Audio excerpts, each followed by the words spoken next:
E aí galera, beleza? Já na área trazendo mais um vídeo pro canal. Nesse vídeo aqui irei falar sobre Cody Rhodes, irei falar sobre uma possível surpresa, né, no Backlash, irei falar sobre Matt Hardy e muito mais, tá? Mas antes, claro, eu peço aqui que você me dê aquela moral, deixe seu like logo no início do vídeo pra você não esquecer.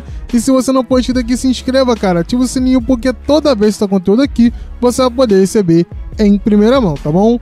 Então, bom, sem mais delongas, vamos começar a falar sobre as notícias. E a primeira tem a ver com o Matt Hardy, cara, que segue fazendo teasers aí em relação aos QR Codes que vem aparecendo nos shows da WWE, né? Tanto no Raw, SmackDown, NXT, vem tendo diversos teasers. Muita gente acredita esses teasers ao Uncle Road, mas quem sabe pode ser o Matt Hardy, né? Ele vem postando aí nas suas redes sociais sempre quando tem um QR Code, algo do tipo, né? O Matt Hardy, que apareceu recentemente na TNA, até então ele falou que não tem contrato com a empresa, ele é meio que um freelancer aí que faz algumas participações, e também revelou que vem negociando ainda com a All Elite Wrestling, né? No qual ele falou que não renovou porque tinha alguns planos que ele queria, a All Elite não queria, e essa divergência aí do papel do Matt Hardy na empresa foi o que fez ele não renovar até então e ficar sem contrato. Mas, segundo ele, né, as conversas seguem rolando, tá?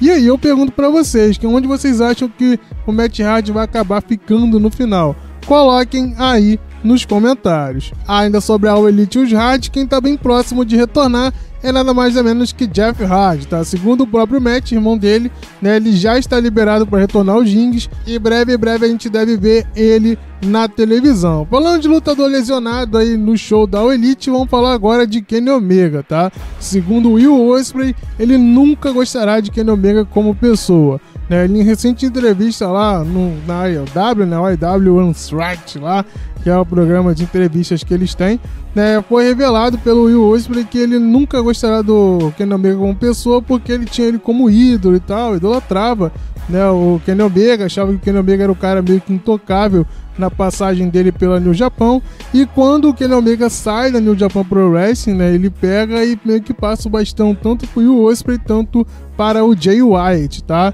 E segundo o nosso querido Will Ospreay, né, ele falou que nessa questão do Kenny Omega sair, né, ele passar o bastão, passou uma responsabilidade muito grande que foi muito cobrada, né, pelo Kenny Omega em relação aos dois, principalmente durante a pandemia, onde rolou diversas críticas do Kenny Omega em relação ao Will Ospreay e o Jay White como as novas faces da New Japan Pro Wrestling, tá? Ele falou que, olha, era um período completamente difícil, a gente estava passando por diversos problemas lá, a gente não conseguia sair de casa, mal conseguia abrir uma janela e tudo mais, né? Tava totalmente sufocado, ainda assim tinha que ir lá fazer alguma coisa, a gente não tinha nem cabeça para fazer o que a gente estava fazendo. E ainda tinha o cara lá de fora, né, um cara que foi gigante sendo da empresa, criticando a gente. Então, sendo assim, né, ele acabou tirando toda aquela questão da admiração, né, que tinha do Will Ospreay em relação a ele, tá? E aí eu pergunto pra vocês o que vocês acham disso. Coloquem aí nos comentários, tá? Mas, bom, falando em ex-membro da Bullet Club vindo para os Estados Unidos, né, e fazendo um burburinho, vamos falar agora de Tama Tonga, tá? Tama Tonga aí, né, que juntou-se a Solo Sikoa na nova Bloodline, conseguiu ajudar o seu amigo a quebrar a streak de derrotas, né? O Solo Sikoa aí que vinha com mais de 40 derrotas consecutivas, né, sem ter nenhuma vitória aí, inclusive esse ano, né, tanto em shows televisivos, tanto em live event. Agora acabou, né, a streak, né, o nosso querido Tama Tonga em um combate de dupla junto, né, o Solo Sikoa venceu também o Randy Orton e o LA Knight, tá? Sendo assim, a streak de derrotas aí de Solo Sikoa segue, pelo menos no combate de duplas, né? Solo, né, ele continua sem vencer ninguém, tá, meus amigos? E aí eu pergunto pra vocês, quando será que Solo quebrará sua streak de derrotas? Coloquem aí nos comentários, tá? Falando em Bloodline, quem deve se unir a essa stable em breve é nada mais nada menos que Jacob Fatu, tá? Segundo o que foi revelado pela PW Insider, ele foi visto aí junto, né, Solo Sikoa e Tama Tonga em uma recente, né, reunião aí da Bloodline e tudo mais, e é possível que breve ele possa estar sendo colocado junto à stable, tá? E aí eu pergunto pra vocês, cara, o que vocês acham dessa nova Bloodline? Coloquem aí nos comentários. Falando de gente indo para um lugar ou indo por outro, né? Vamos falar agora do WWE Draft, que não teve escolhas de pessoas indo para o NXT, né? Foi vendido lá no início do draft que o NXT seria mais participativo e tudo mais. Na verdade, só teve gente saindo, né? Não teve ninguém entrando. Segundo o que foi revelado pela Fightful Select, essa ideia de não fazer o NXT escolher, né, lutadores, é muito porque a WWE não quer tirar os caras do main roster, sabe? Eles não querem dar aquela sensação de rebaixamento, segundo do que foi dito pela Fightful Select, sabe? Eles não querem falar que, olha, o cara tava aqui recebendo X salário, com um contrato maneiro e tal, e foi pro NXT receber um salário menor e tudo mais, né, pra poder se refazer. Então, por conta disso, não teve escolhas, mas estará liberado lutadores do main roster aparecer no NXT, tá?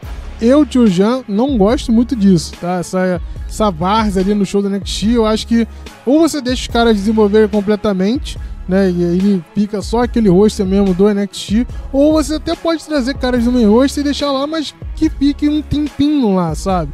Não é essas aparições instantâneas, sabe? O cara vai lá, aparece, faz nada e volta. Eu não gosto muito disso. Deve ajudar o NXT em audiência.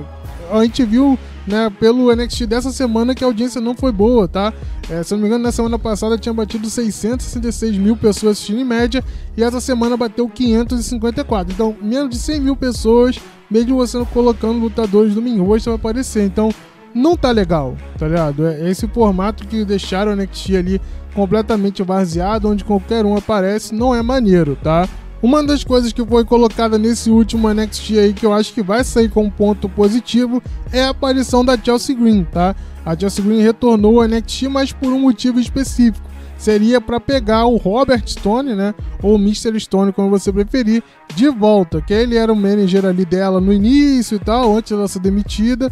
Foi trocado para ser manager da Lia, né? Com a Lia fazendo ali toda uma história que vai poder, né, ser gerenciada por ele. Até que também a Lia não dá certo.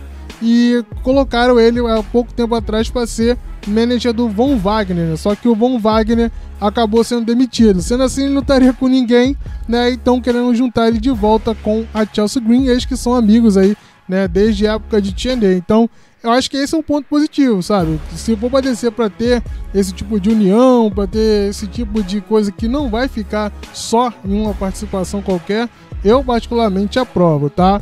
Falando da mulherada, a gente pode ter nada mais nada menos que Charlotte Flair aparecendo no Backlash, tá? Ela postou nas suas redes sociais aí, né, uma foto onde ela estaria na França, e muito se gerou expectativa de quem sabe ela poder aparecer no pay-per-view da WWE nesse próximo final de semana, tá? Vale lembrar que a Charlotte Flair teve uma lesão em dezembro, né? E o período de recuperação dessa lesão seria de 9 meses. Então, ela não teria condições de lutar agora, apesar de não estar andando, né, mais com muleta, nem com proteção no joelho, nada do tipo. Mas, vamos ver. Vocês acham que a Charlotte retorna agora? O que ela poderia fazer agora? Coloquem aí nos comentários, tá? Ainda falando sobre essa jornada, né, dessa run da WWE pelo Reino Unido, segundo nosso querido Gunter, ele não vai retornar lá de novo, né, no Reino Unido, na Europa em geral, sem estar com o cinturão, né, depois dessa passagem, né, desse tour da WWE pelos países europeus, tá? Na próxima que a WWE for pra lá, ele vai querer o cinturão. E quem meio que se prontificou para enfrentar ele foi nada mais nada menos que Cody Rhodes, tá? Foi questionado por Cody Rhodes quais seriam os lutadores que ele gostaria de enfrentar. Ele falou que tem uma história para finalizar com The Rock e também está meio que predestinado a lutar contra Gunter. E aí eu pergunto para vocês, cara, vocês gostariam de ver algum desses dois combates? Coloquem aí nos comentários, tá? E por fim, a última notícia desse vídeo tem a ver aí com Cody Rhodes, e é um comentário de nada mais nada menos que The Undertaker. No último episódio do podcast 6 Feet Under, né, o podcast do Undertaker, ele foi questionado sobre um possível heel turn do Cody Rhodes, tá? Ele falou que é muito possível, tá? Não sabe se vai ser agora, quando ele tiver como campeão, mas que uma hora ou outra sim ele deve acabar se tornando heel, tá? E segundo ele tem toda uma veia de heel que pode ser muito bem explorada para a WWE, tá? Segundo ele, o Cody Rhodes poderia vender ali como um cara presunçoso, né? Um cara que é melhor do que você e tudo mais, né? Um cara que é muito provocador, um pouco egocêntrico, é muito o perfil que o Cody Rhodes poderia ter de heel dentro da WWE. E aí eu pergunto pra vocês, cara, vocês acham que isso pode acontecer agora? Não pode? Vocês seriam a favor do heel turn? Não seria? Coloquem aí nos comentários. Dito isso, galera, valeu, falou e fui.